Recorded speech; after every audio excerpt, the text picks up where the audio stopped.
মধ্যাহ্ন ভোজন কৰ্মচাৰীসকলৰ মাননীয় ৯,০০০ টকালৈ বৃদ্ধি কৰা আৰু ২ নম্বৰ মধ্যাহ্ন ভোজন কৰ্মচাৰীসকলৰ মাননীয় ১০ মাহৰ পৰিৱৰ্তে ১২ মাহৰ মাননীয় আদায় দিয়াৰ ব্যৱস্থা কৰা। ৩ নম্বৰ মধ্যাহ্ন ভোজন কৰ্মচাৰীসকলক নিযুক্তি পত্ৰ দি চাকৰি নিয়মীয়াকৰণ কৰা। ৪ নম্বৰ হৈছে মধ্যাহ্ন ভোজন কৰ্মচাৰীসকলক সময়মতে মাননীয় আদায় দিয়াৰ ব্যৱস্থা কৰা। এই চাৰিটাই আমাৰ কাৰ্যসূচী। মূল দাবীটো এইখিনিয়ে আমাৰ চাৰিটাই। আমাৰ ধৰ্ণা কাৰ্যসূচী আজি আমি গোৱালপাৰা জিলাৰ পৰা হৈছে আমাৰ গোৱালপাৰা জিলাৰ পৰা 4টা শিক্ষাখণ্ডৰ পৰা আহিছো। আমি ইমান কষ্ট কৰি 150 কিলোমিটাৰ দূৰৰ পৰা আহিছো। আমি আজি এই চচলত গুৱাহাটীত আমি ধৰ্ণা দিব আহিছো। এই ৰ'দত এই গৰমত আমাৰ কিমান দুখৰ বিষয়। আজি 5 চনৰ পৰা আজি আমি 26 চন পালো। কিমান বছৰ হ'ল আমাৰ, কিমান দুখৰ কথা। কিন্তু আজি 1000 টকাত চলিব পাৰে নেকি? আজিৰ দিনত বস্তুৰ ইমানেই দাম। আজি মিঠাতেলৰ 200 টকা লিটাৰ, চাউলৰ 42 টকা কিলো। তেতিয়াহ'লে আৰু বেলেগতো শাক চব্জিটো বহুত দাম আছে। তেনেহ'লে আমি সেই আজিকালি 1000ৰ ভিতৰত 2000 দিয়া হ'ল। 2000 হ'লেও আমাক 8 তাৰিখ মানত দিব 1000 আৰু 14-15 তাৰিখত দিব 1000। সেই টকা আমাৰ কি হয়? আমাৰতো ল'ৰা ছোৱালী আছে। সেই ল'ৰা ছোৱালীবিলাকক দৈনিক স্কুলত গ'লে 10 টকা 20 টকা লাগে। আৰু হাইস্কুলত যোৱা ল'ৰা ছোৱালীবিলাকতো 20 টকাত বাহিৰে সিহঁতে নাযায়। ইমান খোজে মাকৰ পৰা, কিমান দুখৰ কথা দিব নোৱাৰিলে। আজি আমি হাজিৰা কৰিব যাব নোৱাৰো। আজি আমি খেতি বাতিৰ দিন, কিন্তু এই যে 300, 350, 400 টকা হাজিৰা। তেনেস্থলত আজি আমি স্কুলত কাম কৰি এই 1000 বা 2000 টকা আমাক যদি একেলগেও দিল হয় তথাপিও আমাৰ ভাল হয়। কিন্তু 1000 টকা 2000 টকা একেলগে নিদিয়ে। আমি কেনেকে চলিম? সেইকাৰণে আমাৰ দুখৰ বিষয় যে আজি আমি ইমান কষ্ট কৰি এই ৰ'দত গৰমত আমি ইমান কষ্ট কৰি আমি আজি ইয়াত বহি আছো। কি কাৰণত বহি আছো? আমি নিজৰ দুখ সাগৰ, আমি দুখকত দুখ পোৱা নাই। আজি গোৱালপাৰাৰ পৰা আহিছো। আজি কিমান দূৰৰ পৰা আহিছে। আমাৰ এই সোণাপুৰৰ পৰা আহিছে, ওদালগুৰিৰ পৰা আহিছে। কিমান কষ্ট কৰি আহিছে। ট্ৰেইন ভাড়া কৰি, গাড়ী ভাড়া কৰি আজি আমি গাড়ী ভাড়া কৰি আহিছো। এখন গাড়ীত আমাক 8000 টকা লাগে। সেই 8000 টকা আমি ক'ত পাওঁ? আমি প্ৰত্যেক ৰান্ধনিৰ পৰা আমি কালেক্ট কৰিছো। সেই কালেক্ট পইচা আমাৰ নুজুৰে। তথাপিও আমি জুৰিবই লাগিব কৰি আমি কিমান কাম কৰি আমি পইচাখিনি আমি সিহঁতৰ পৰা গোটাই আজি এই চচলত আমি ধৰ্ণা দিব আহিছো। কিমান দুখৰ বিষয় আমাৰ। আজি আমি ল'ৰা ছোৱালীকো পঢ়ুৱাব নোৱাৰা হৈছো আৰু লগতে আমি নিজৰ ঘৰতো আমি চলাব নোৱাৰা হৈছো। আমি আজি স্কুলত 9টা বজাত যাওঁ, 1:30, 2টা বজাত আমি স্কুলত আহো। সেই 1:30, 2টা বজাত আহি আমি ঘৰৰ কাম কি কৰিম? আমাৰতো ভাগৰ লাগে না। আজি আমি বাচন ধোৱাতে আমাৰ ঘৰ চাফা কৰাতে কিমান সময় লাগে। তেনেস্থলত আজি কিছুমান স্কুলত কম ছাত্ৰ ছাত্ৰী আছে, সিহঁতৰ অলপ কাম কম। কিন্তু কিছুমান স্কুলত 350, 400, 500 পৰ্যন্ত আছে। সেইবিলাকৰ ৰান্ধনি 3জন 4জনহে। কিমান কষ্ট হয় বাচন বৰ্তন ধোৱাৰ। এই গৰমত এই চৌকাত বনাব লাগে। কিন্তু কিছুমান স্কুলত গেছ দিছে, কিছুমান বহুত স্কুলত গেছ দিয়া নাই। তেনেস্থলত আমাৰ এই গেছ নহয় স্কুলবিলাকত কিমান কষ্ট হয়। আৰু আমি স্কুলত আমি পায়খানাৰ পৰা ঘৰৰ পৰা চবখিনি আমি চাফা কৰিব লাগে। আমাক হেডমাষ্টাৰে গোটেইখিনি আমাক কাম বাতাই দিয়ে নহয়। আমি নকৰিলে নচলে। আমি তথাপিও হেডমাষ্টাৰৰ কথা মতে আমি চলো।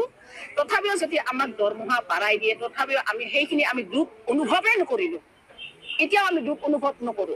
আমি কওঁ, হেডমাষ্টাৰে যদি কয় আমাক যদি 9000 টকা দিলে হয় তেতিয়াহ'লে আমি স্কুল ঘৰতে আমি ৰাতি থাকিলো হয়, আমি ঘৰতে নাযাওঁ। তেনেকে কম মই। আৰু মাষ্টাৰবিলাকে মোক হাঁহে, হয় না তুমি থাকিব পাৰিবি না স্কুলত?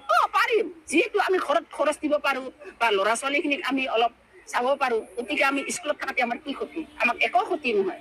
আমাৰ কিন্তু এই 4টা দাবী যদি আমাক 9000 টকা যদি আমাক বৃদ্ধি কৰি দিলে হয়, বাজেটত যদি আমাক লোন হয়, তেতিয়াহ'লে আমি এই ৰান্ধনি আই বাইসকলে সকলোৱে আনন্দিত হলো।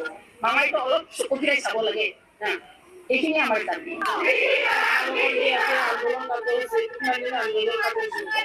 আমি একদিনে হ'ব, কিন্তু আমি প্ৰত্যেকবাৰে বাজেট অধিগ্ৰহণ সমস্যাৰ আন্দোলন কৰি আছো। আৰু আজি এই বছৰে নহয়, আজি বিগত 2005 চনৰ পৰা আন্দোলন কৰি আছো।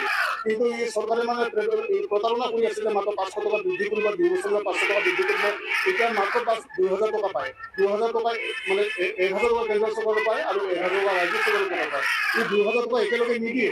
এই 2000 টকা একেলগে নিদিয়ে যেতিয়া আজি দিব 1000 টকা এক মাহৰ পিছত 1000 টকা দিলে 2000 টকা চলিব নালাগে আজি যেহেতু মূল্যবৃদ্ধি সমস্যা এই মূল্যবৃদ্ধি সমস্যা 2000 টকা চলিব পাৰিব আৰু ইহঁতে মানে চৰকাৰে কৰিছে কি মাত্ৰ 10 মাহৰ পৰিৱৰ্তে 12 মাহ নিদিয়ে মাত্ৰ 10 মাহৰ দিয়ে ডিসেম্বৰ আৰু জুলাই মাহটো বোলে মানে ৰান্ধনিৰ কাম নচলে সেইটো কাৰণে মানে 10 মাহৰ দিয়ে এই মাহটো নিদিয়ে আৰু নিযুক্তি হোৱা নাই নিযুক্তিৰ ক্ষেত্ৰত ৰান্ধনিয়ে 2005 পৰা কাম কৰি আছে দৰকাৰৰ ইহঁতক উলিয়াই দিয়ে আৰু দৰকাৰ হ'লে মানে কিছুমান ৰান্ধনি নতুন ৰান্ধনি লাগে যাৰ নতুন ৰান্ধনি ৰখাৰ ক্ষেত্ৰত কিছুমান শিক্ষকে মানে টকা মানে উচ্ছেদ ল'বলৈ সাহস পায় এইটো ক্ষেত্ৰত মানে নিযুক্তি দিব লাগে ৰান্ধনিক এই নিযুক্তি এটা হ'ব লাগে ৰান্ধনি 10 মাহৰ পৰিৱৰ্তে 12 মাহ হ'ব লাগে আৰু ৰন্ধন কৰ্মচাৰী 9000 টকা লৈ মানে মানুহ বৃদ্ধি হ'ব লাগে এইকেইটা মেইন দাবী আমাৰ এইকেইটাই আৰু পৰৱৰ্তী সময়ত যদি চৰকাৰে কোনো মানি নলয় তেতিয়াহ'লে আমি জঙ্গী আন্দোলন চলিব এতিয়া 21 দিনীয়া বাজেট এই 27 তাৰিখলৈ চাগে চলিব এই 27 তাৰিখলৈ মানে চাম আমি কিমান দিন মানে চৰকাৰে আগবঢ়াই কামটো যদি মানে অনাগত যদি নহয় তেতিয়াহ'লে ইয়াত জঙ্গী আন্দোলন পুনৰ